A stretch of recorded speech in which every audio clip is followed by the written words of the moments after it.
Big Eyes is a 2014 true story drama film about the life of Margaret Keane, who is an artist.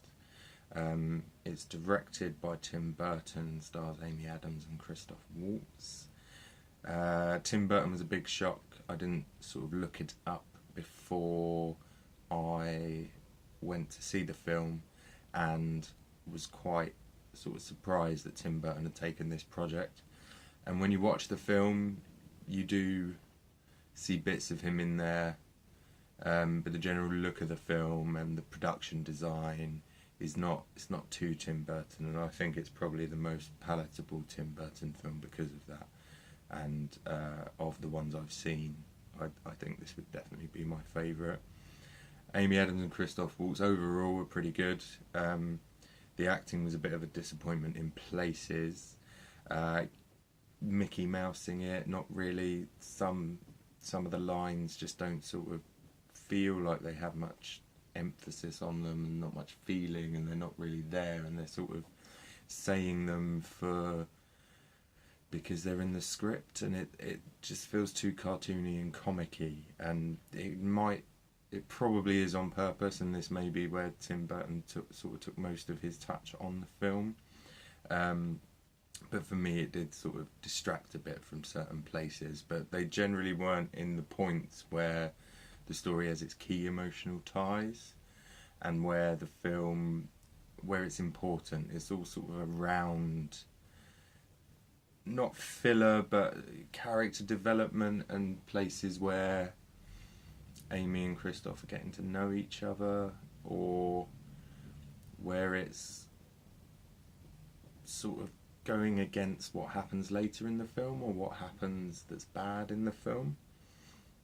And those bits, especially where the actual story happens, and where the development, and where the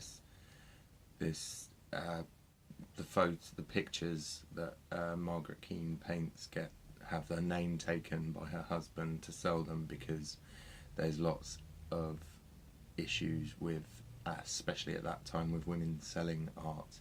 It was much easier to put his name on it, and they did start selling.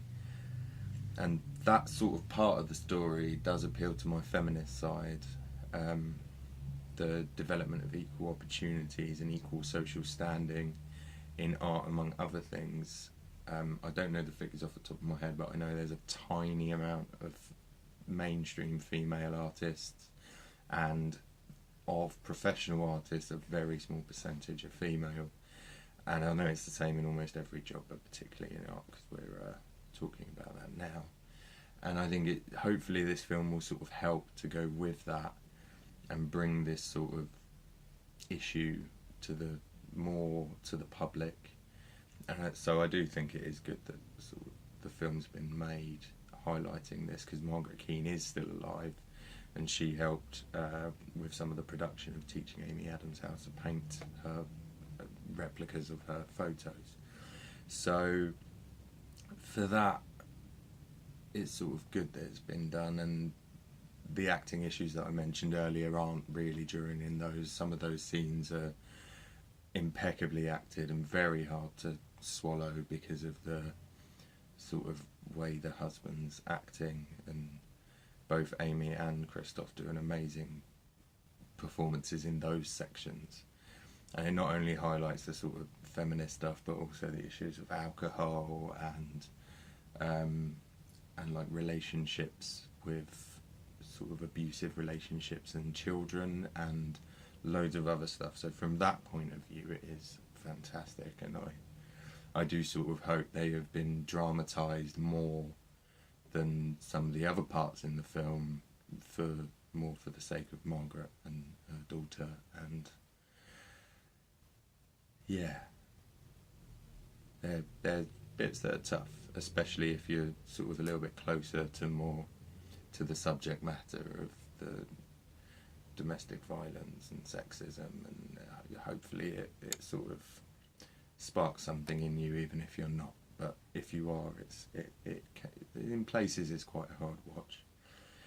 The sound, generally, is just acceptable. It's well recorded, where the performance is good, it's got brilliant performance, no overly obvious ADR.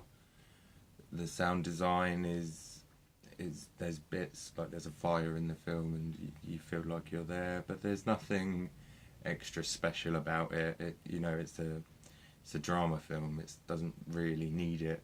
There was no point where I doubted it, and there was nothing really wrong with it, but it was nothing sort of exceptional that really made you sort of think like that's good mixing or that's good editing or that's well recorded.